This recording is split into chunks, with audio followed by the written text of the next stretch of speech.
Welcome to the Retirement Planning Show, your source for financial strategies to help you retire with confidence. Featuring Chip Coughlin of Retirement Income Analysts in Syracuse, New York. Chip is a registered representative, and securities are offered through LPL Financial, member of FINRA SIPC. Investment advice offered through Stratus Wealth Partners Ltd. Retirement Income Analysts and Stratus Wealth Partners are separate entities from LPL Financial. And now, here are your co-hosts, Matt Halloran and Chip Coughlin. Hello and welcome to episode number 22 with Chip Coughlin. Today, Chip is going to go over evacuation documents that you need just in case you've got to bug out real fast in an emergency. There's some specific stuff that you should always make sure that you have handy. So, Chip, all right, enlighten us on this, will you? Okay, well, I was thinking about this last week because we had some high wind warnings at my house, and I was saying, okay, what do I have to have ready if I've got to run out the door? And it's interesting, a few years back, I was in California, and I met a gentleman there whose house was subject to the forest fires. And I said, what do you do? And he said, well, he goes, you grab the 3 Ps, the personal papers, the pets, and the pictures. And he said this has happened to them so many times that the papers are ready to go. The pictures were all digitized, and the pet is, just got to find the pet and put him in the car and leave. So he had a go bag, if you will, of documents when he said he had to leave, because he goes, Chip, sometimes there's not a lot of notice. You've got to grab the kids, the pets in this go bag, get in the car and leave. And so I got thinking about that in my case. With high winds, would I have to get out of my house? Would the power be off for days? And what would it take? And we don't have a lot of forest fires in the Northeast, but that's always an issue. It's always something that could possibly happen. So I got thinking about, what do we need to take? What do we need to have ready? So I did a little research here. And, if you're planning to bug out or grab your go bag and run, it's important to have a lot of different documents in there. And these documents, when we get to the medical side, could indeed save your life. So there's certain identification, insurance, and personal documents that you'll want to have during an emergency. So there's a few things to consider. Number one is, where should these documents be stored? Now, you could store these on a thumb drive, you could store them on a disk, or you could actually have the hard copies of these documents in the go bag in a waterproof document holder, or perhaps a fireproof container. All right. So you'll want to know where this information is, and we recommend that you get it ready ahead of time. Again, it's like doing an inventory for a disaster. What are you going to need to reconstruct your life if your house burnt to the ground? So to get started on that, Matt, first let's talk about insurance. All right. You should have your household and your place of business insurance policies. You could also take a video recorder or photographs of all the furniture, paintings, jewelry, and everything like that you've got at home, as well as in your business. I think you should have duplicates of the insurance policies. These could be your life insurance, could be your health insurance, your auto insurance, any homeowner's insurance, and hazard policies you might have. And then I would say, look at your mortgage documents. If your house burns to the ground, where are they? You should have copies of those that go with you, so you don't have to recreate that. And then to go with mortgages, any real estate deeds that you might have. And I think that's important because, boy, you don't want to have to pay to recreate those. And along with that, the title papers. But the title goes along with your motor vehicle. So the motor vehicle titles, bill of sales, and the VIN numbers for your cars. Because if you leave one car home and the house burns to the ground, let's have something there to see. And then let's get into the wills and trusts. And I think that's important. As far as your will goes, wills and trusts let you name the person you want your money and property to go to after you die. So having a copy of that with you makes a lot of sense. A living will, as you know, gives you a say in your health care if you're too sick to make your own wishes known. And you can state the kind of care you do and do not want. This can make it much easier for a family member to make a tough decision for you. So have a copy of the living will in your go bag. And also a durable power of attorney for healthcare that lets a person make medical decisions for you if you can't make them for yourself. And make sure the person you name is willing to make those decisions for you. Again, you should have that anyways, but have a copy of it in your go bag. Additionally, a durable power of attorney allows you to name someone to act on your behalf for any legal tasks. And then a general power of attorney also lets you give someone else authority to act on your behalf, but this power will end if you're unable to make your own decisions. So we want those to be there. How about a safe deposit box? Many of our clients have those, but what you want is the location, the number, an inventory of the contents, perhaps the location of the key, and a list of authorized people that can access your box. Okay, very important. And then how about looking at the investment portfolio?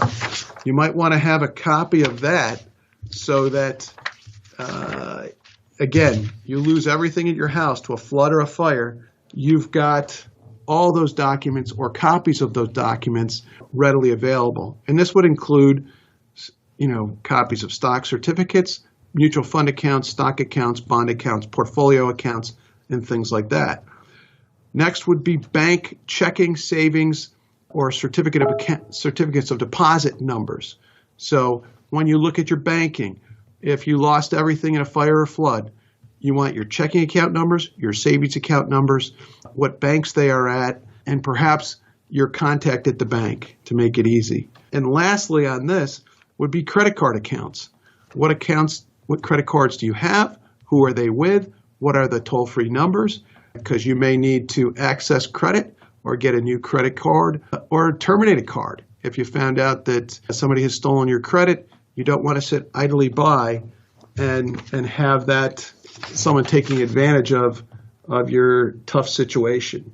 So we think that's important. Now, really to save your life, let's talk about medical. What should you have in your go bag?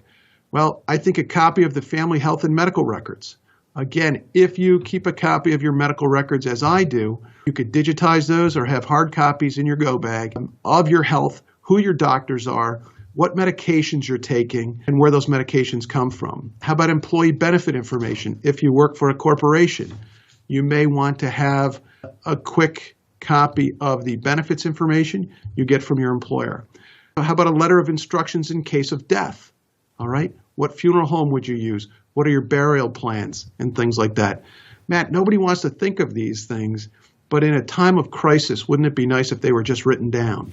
Well, absolutely. I think that a lot of people don't want to think about it, and then they get really frustrated when they have to have those things right at their fingertips, and they don't have them. So I have a quick follow-up question for you. You keep saying a digital version. Does that still fly, Chip? I mean, how valid are those digital documents in your experience? Well, the digital document is just a space-saving idea in my mind. If you can take a picture and scan it to a thumb drive, it takes up a lot less space. But again, many people like to have the hard copy to pull it out and hold it in their hand. But if you digitized everything, you can go to a printer, something as simple as going to Staples and print those documents out as needed. Mm-hmm. But I think you could digitize those. And again, if you're looking at the contents of your house, you could take photos with a digital camera, or you could take a video and again, download it to your thumb drive. It's a great record. If you have to go through and say, well, did I lose my jewelry? What did my jewelry look like? Can you remember all of it or just what you wore last week? What pictures do you have in your house? What paintings do you have? What furniture did you have? How many end tables? The list is endless. So if you walked through your house and did a video of a walkthrough on each room, okay, you'd have an idea. And then I would suggest opening your closet and as best possible, take a video of the clothes you have in your closet. Did you have 10 suits or 5 suits? Did you have, 14 dresses or whatever? Mm-hmm. That is going to help you get reimbursed from the insurance company if you have a picture of everything that you've lost. So now I'm sorry, go ahead. I was going to say, let's move on. Just sure. One quick thing. I would have the name and phone number of your attorney, your financial advisor, your accountant, and your insurance agent. All right. So you can just lay your hands on that really quickly. And I would also, and I recommend this when our clients travel, a photocopy of any documents that you carry in your wallet or your purse. And that's all credit cards front and back. All right. So, and then if you go one step deeper, all right, I would want you to have a copy of your birth certificate, your marriage license, any death certificates, any adoption or custody decrees, any citizenship papers if that's an issue, military papers, passports for sure, visas as well, a copy of your social security card, and any employment records, just to have, something where you don't have to spend a great deal of time reconstituting the past. And then on the personal side, and you could do this digital, family photos, important books, the personal family history of your family, and any family genealogy. But I think all that would be good, as well as, let me add just a few more. I made my list. A copy of your most recent income tax return, and then a little, asset and liability, kind of a net worth statement that could jog your memory if you were to lose everything. So I think if you put all these together in some place that was secure, but in a place where you could grab them in a hurry and run out the door, you're going to be so thankful you did that over the course of the next couple days, couple weeks, and couple months as you try to put your life back together. Now, you need to have your hands on this, but how does one make the decision, Chip, on who else needs to have copies of this in case when you're the one who has to go, you're the one who actually needs the help? Well, there you go, because that's when you have to have a trusted person to work with you. That could be a friend. It could be, I would tell a trusted family member or friend where you put all your important papers. You don't need to necessarily tell them about your personal affairs, but someone should know where you keep your important papers during an emergency or in case of an emergency. And if you don't have a relative or a friend that you trust implicitly, you could ask an attorney for help in that regard. So I think it's important that somebody knows where this is, and they can go find this if you're unavailable to do so. And again, I'm thinking of the complete disaster where they tell you to evacuate your house due to flood, due to fire, whatever, and you've got to get this stuff and go. And when I spoke with that gentleman in California, it really hit home to me that we don't have a lot of control over natural events. And sometimes, in his case, he had to leave and he had to go right away. And the sooner he went, the safer it would be for his family. And so having this stuff ready and available and just grab it and go saves a lot of time, and it adds to the safety of the family. Gotcha. All right. Absolutely. Well, so what else do we need to know about this, Chip? I think that's about it. You have to be prepared. And if you look at the other side, the absence of preparation, then you're going to have a lot of really tough times trying to reconstitute everything you own, from your clothes to your possessions to your important papers and things like that. Yeah. And let's avoid the headache by being proactive. And again, this is another example of being a little bit proactive can save you a lot of headache and heartache. And I'll tell you, the odds of a flood wiping you out or a forest fire burning your house down might be pretty small. But you know what? It only takes one to throw you way off topic and get you, out there with no recourse. Absolutely. So be prepared. And it just makes good sense. Well, Chip, thank you very much for that today. I know that I'm going to make some adjustments to my go bag. Yes, exactly. And myself as well. When I started planning this, a while ago, my first thought was I'd run in the house and pick up the file cabinet and run out with it. But that doesn't seem very realistic. So I need a copy in the file cabinet, but I also need one to go. And I hope that everybody listening can take care of the people first, then the pets, and then their important papers.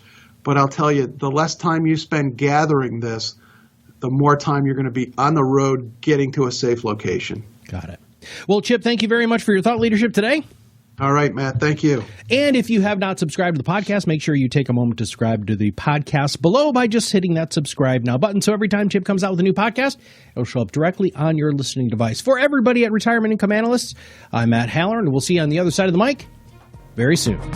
Securities offered through LPL Financial. Member FINRA SIPC. Investment advice offered through Stratos Wealth Partners, a registered investment advisor. Stratos Wealth Partners and Retirement Income Analysts, LLC, are separate entities from LPL Financial. Content in this material is for general information only and not intended to provide specific advice or recommendations for any individual. All performance referenced is historical and is no guarantee of future results. All indices are unmanaged and may not be invested into directly.